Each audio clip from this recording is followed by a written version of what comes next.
कहते हैं जिस किसी पर भी माता लक्ष्मी की कृपा हो जाए उसके जीवन में फिर कोई परेशानी नहीं आती। माता लक्ष्मी स्वास्थ्य, संतान, धन, वैभव तथा सौभाग्य प्रदान करने वाली देवी हैं।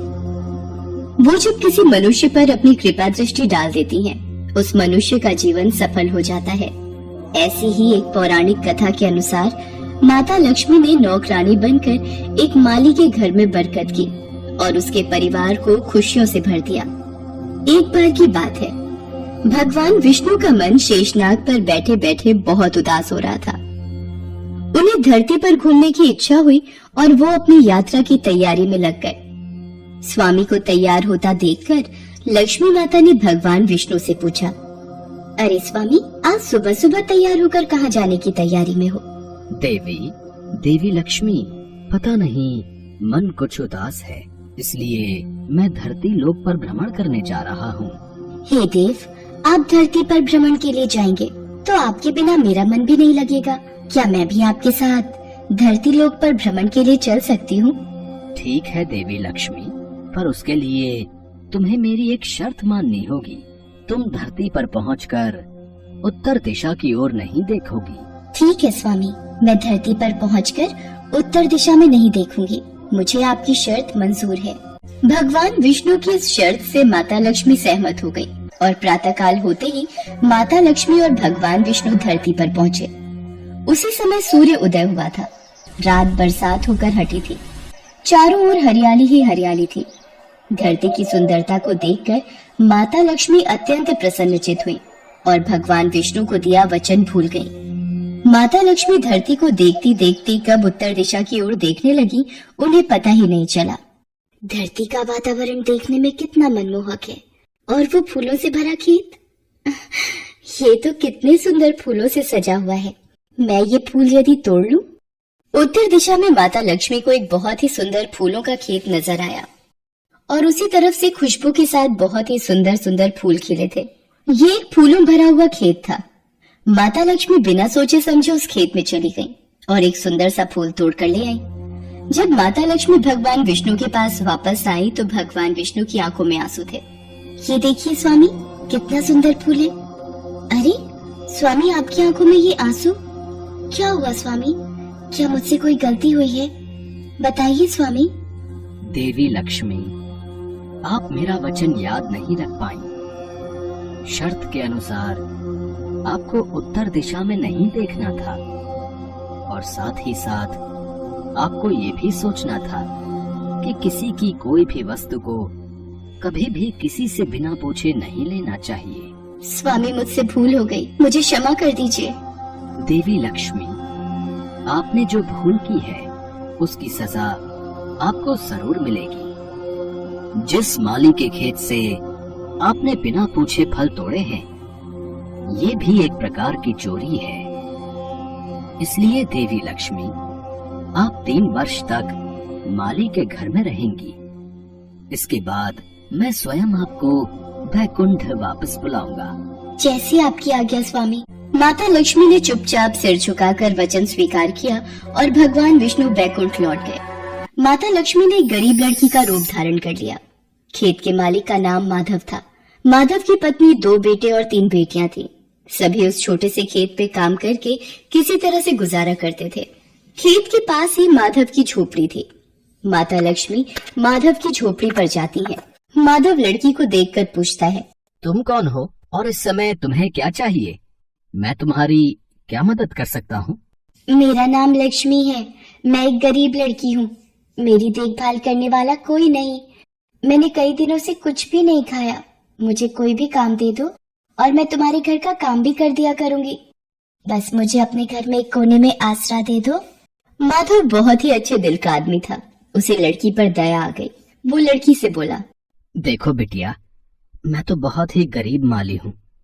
मेरी कमाई से मेरे घर का खर्च बड़ी मुश्किल से चलता है। लेकिन अगर मेरी 3 की जगह 4 बेटियां होती तो भी मैंने ही गुजारा करना था। जैसा रूखा सूखा हम खाते हैं वही खिला सकता हूँ। यदि तुम मेरे यहाँ यही रूखा सूखा खाकर खुश रह सकती हो तो अंदर आ जाओ। आपने मुझे अपनी झोपड़ी में शरण दी। आपका बहुत बहुत शुक्रिया। माता लक्ष्मी 3 साल माधव के घर पर नौकरानी बनकर रही। जिस दिन माता लक्ष्मी माधव के घर आई थी, उसी दिन से ही माधव को इतनी आमदनी हुई कि उसने एक गाय खरीद ली। अजी, ये नई गाय खरीद लाए, ये तो बहुत अच्छा हुआ। आज तुम्हारी आमदनी बहुत अच्छी हुई। सरला, सब माता लक्ष्मी की दया है। माधव, मैंने कोई चमत्कार नहीं किया। ये सब तुम्हारे दयालु स्वभाव का ही फल है जो आज तुम्हें प्राप्त हुआ है। तुमने तो मुझे एक गरीब लड़की समझकर अपने घर में शरण दी है। धीरे धीरे माधव की आमदनी अच्छी हो गई। उसने जमीनें खरीद ली और फिर एक बड़ा पक्का घर भी बनवा लिया। सारी सुख समृद्धि, गहने, कपड़े, जेवर, सब कुछ अब माधव और उसके परिवार के पास था। लक्ष्मी माधव के घर और खेत में काम करती रहती थी। एक दिन माधव ने सोचा, मुझे ये सब इस लड़की लक्ष्मी के आने के बाद मिला है। जब से ये मेरे घर आई है, मेरी किस्मत ही बदल गई है। माधव लक्ष्मी के बारे में सोच में ही था कि एक दिन जब वो अपने खेत से काम खत्म करके घर आया तो अपने घर के सामने द्वार पर एक देवी स्वरूप गहनों से सजी एक लड़की को देखकर हैरान रह गया। उसने ध्यान से देखा। अरे, ये तो मेरी मुंह बोली बेटी यानी लक्ष्मी है क्या? ये तो साक्षात माता लक्ष्मी है। सरला, सरला, बच्चों के साथ बाहर आओ। माता लक्ष्मी स्वयं हमारे द्वार पर आई है। माधव का पूरा परिवार बाहर आ गया। सब हैरान होकर माता लक्ष्मी को देख रहे थे। माता लक्ष्मी, हमें माफ करना। हमने अनजाने में आपसे अपने घर और खेत का काम करवाया। माता, हम आपको पहचान नहीं पाए। हमसे ये कैसा अपराध हो गया। माता, हम सबको क्षमा कर दो। माधव, तुम बहुत ही नेक दिल और दयालु व्यक्ति हो। तुमने मुझे आश्रय दिया, 3 साल तक अपनी बेटी की तरह रखा। इसके बदले मैं तुम्हें वरदान देती हूँ कि तुम्हारे पास कभी भी खुशियों की और धन की कमी नहीं रहेगी। तुम्हें सारे सुख मिलेंगे जिसके तुम हकदार हो। माधव को और उसके परिवार को आशीर्वाद देकर माता लक्ष्मी अपने स्वामी भगवान विष्णु के द्वारा भेजे रथ में बैठकर बैकुंठ चली जाती हैं। माधव और उसका परिवार हाथ जोड़कर माता लक्ष्मी का गुणगान करता है। संतोषी की मां के गुजर जाने के बाद उसके पिता ने दूसरी शादी कर ली, पर संतोषी की दूसरी मां गायत्री कड़वे स्वभाव की थी। उसे संतोषी एक आंख नहीं भाती थी। एक बार जब देखो तब पूजा पाठ में लगी रहती है, जैसे भगवान गणेश तेरी ही सुनने को बैठे हैं और घर के काम मैं कर लूंगी। तुझे तो कोई चिंता ही नहीं है और तुमने बस एक गणेश की मूर्ति लाकर रख दी है और लगा दिया बेटी को पूजा पाठ में, जिससे घर के कामों से बच जाए। गायत्री, अगर संतोषी भगवान गणेश की पूजा करे तो उसमें क्या दोष? भगवान गणेश की पूजा करने से मन को शांति और सुख मिलता है। तुम भी इनका नाम लिया करो। मेरे पास और भी काम होते हैं, खाली नहीं हूँ जो तुम दोनों के साथ अपना समय खराब करूं। संतोषी बिटिया, ला मोदक का प्रसाद दे दे। मैं दुकान होकर आता हूँ। ये लो बाबा, मोदक का प्रसाद। संतोषी भगवान गणेश की बहुत पूजा करती थी और जब कभी वो दुखी होती तो उन्हीं से अपना हाल कहती। हे गणेश जी, माँ मुझसे इतना बुरा व्यवहार क्यों करती हैं? वो पूनम से तो बहुत प्यार से बात करती हैं, पर मुझे डांटती रहती हैं। पूनम गायत्री की अपनी बेटी थी और संतोषी सौतेली। ये भेदभाव हमेशा से ही गायत्री दोनों में करती थी। गणेश चतुर्थी के दिन आने वाले थे। लोग अपने घरों में गणेश प्रतिमा की स्थापना करने के लिए खरीदारी कर रहे थे। बाबा, मुझे भी गणेश चतुर्थी महोत्सव करना है। इनकी प्रतिमा की स्थापना करनी है। ठीक है संतोषी, तुम मेरे साथ बाजार चलकर प्रतिमा ले आना, ठीक है? संतोषी खुश हो जाती है और भानु प्रकाश के साथ भगवान गणपति की प्रतिमा ले आती है। अगले दिन, ये देखो बाबा, भगवान गणेश की प्रतिमा कितनी सुंदर है। हाँ बेटिया, प्रतिमा सच में बहुत सुंदर है। अब 10 दिन तक इनकी खूब सेवा करना, फिर हम धूमधाम से गणपति विसर्जन को जाएंगे। बाबा, मैं भी चलूंगी गणपति विसर्जन में। कोई जरूरत नहीं है किसी विसर्जन में जाने की, ना मैं जाऊंगी ना तू। मैं भी देखती हूँ तू गणपति विसर्जन कैसे करती है। संतोषी भगवान गणेश की प्रतिमा को भोग लगाती और पूजा आरती करके भोजन ग्रहण करती। एक सुबह, गणपति की प्रतिमा कहाँ गई? बाबा, मेरे गणेश की प्रतिमा यहाँ नहीं है, स्थान खाली है। बाबा, मेरे गजानन कहाँ गए? रो मत संतोषी, ऐसे प्रतिमा कहीं नहीं जाएगी। रुक, मैं देखता हूँ। गायत्री, पूनम ने यहाँ गणेश जी की प्रतिमा रखी थी, पर अब नहीं है। मुझे क्या पता कहाँ गई, मैं ये सब देखती रही तो हो गए काम।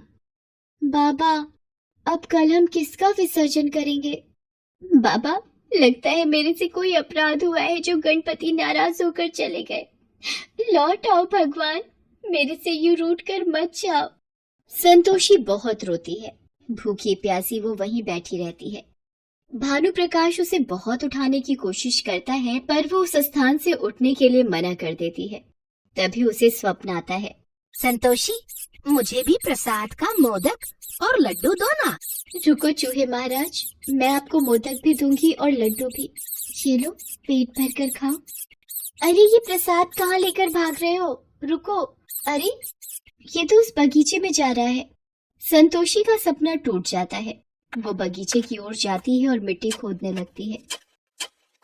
संतोषी, क्या हुआ बेटी? वहाँ मिट्टी क्यों खोद रही हो? बाबा, चूहा प्रसाद के मोदक और लड्डू लेकर यहाँ मिट्टी में चला गया, उसे निकाल रही हूँ। संतोषी जैसे ही मिट्टी खोदती है, संतोषी और भानु प्रकाश हैरान रह जाते हैं। बाबा, गणेश जी की प्रतिमा मिल गई, देखो। गणेश जी की प्रतिमा यहाँ बगीचे में कैसे? और ये हुआ कैसे? बाबा, अभी थोड़ी देर पहले सपने में एक चूहा मेरे पास आया और प्रसाद लेकर यहाँ भाग आया, और यहाँ मेरे गणेश की प्रतिमा मिल गई। गणपति बप्पा मोरया, मंगल मूर्ति मोरया। हे मेरे देवा, संतोषी पर अपना आशीर्वाद हमेशा बनाए रखना। अगले दिन संतोषी और भानु प्रकाश श्रद्धा भाव से गणपति विसर्जन करते हैं। जब वो घर वापस आते हैं, हे भगवान, मेरे पेट का दर्द नहीं जा रहा।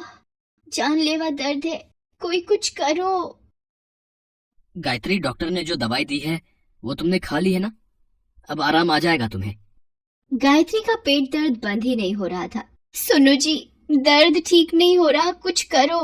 भानु प्रकाश पास के हॉस्पिटल में भी दिखा कर आता है, पर सारी रिपोर्ट्स ठीक थी। गायत्री की बीमारी कोई समझ ही नहीं पा रहा था। दर्द से मेरी जान निकल रही है, मेरा दर्द बर्दाश्त के बाहर हो रहा है, मैं मर जाऊंगी जी।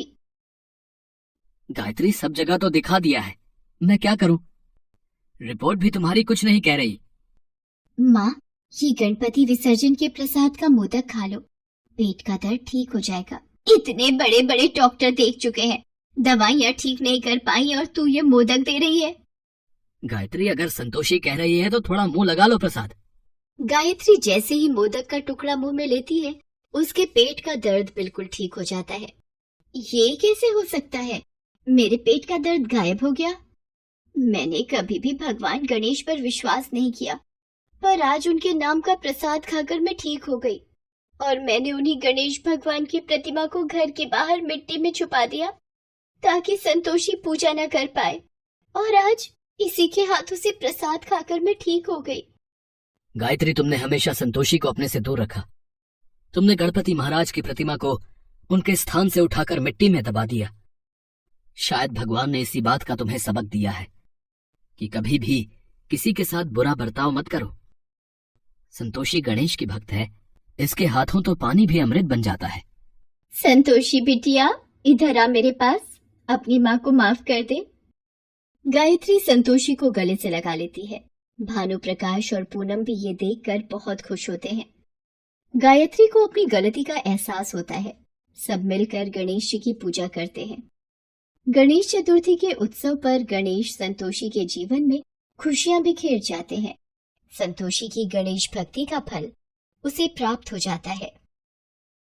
उम्मीद करते हैं आपको ये कहानी पसंद आई होगी। अगर आपने हमारे चैनल को अभी भी सब्सक्राइब नहीं किया है तो चैनल को सब्सक्राइब करें, बेल आइकन पे क्लिक करें, जिससे हमारी आने वाली वीडियो सबसे पहले आपको मिल सके। तो मिलते हैं ऐसे ही नई कहानी के साथ नेक्स्ट वीडियो में। आप सभी को राधे राधे।